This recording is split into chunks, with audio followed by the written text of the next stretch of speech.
Didn't somebody predict something about your future in Amritsar? Yes, you read about this. I tell you something.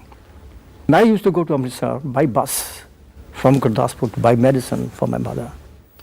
And in the Hall Bazaar, near the Golden Temple, there used to be a shop of sharbat.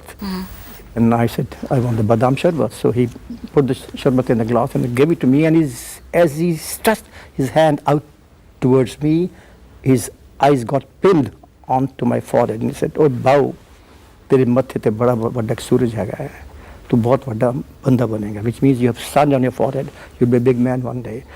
I took it very lightly, but today I remember, I said, this man, uncanny man from nowhere, he was not an astrologer. Though financially poor, I'm emotionally rich. My spirit is free, and I'm in love with my spirit. What triggered your decision to join films? Nobody told me.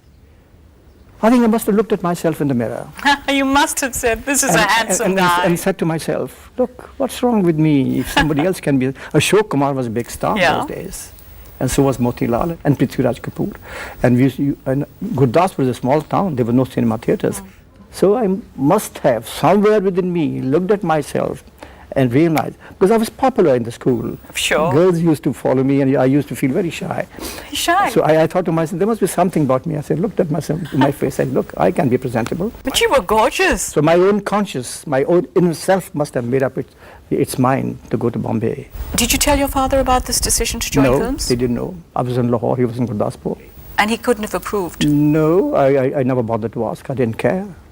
So you were not very close to him? There was no great No, bond? I was very scared of my father. I was close to my mother. And once your mother had died, there was no reason to stay back? Then it was another chapter. I don't know where I'm going, but I'm going. And I'll make something out of myself.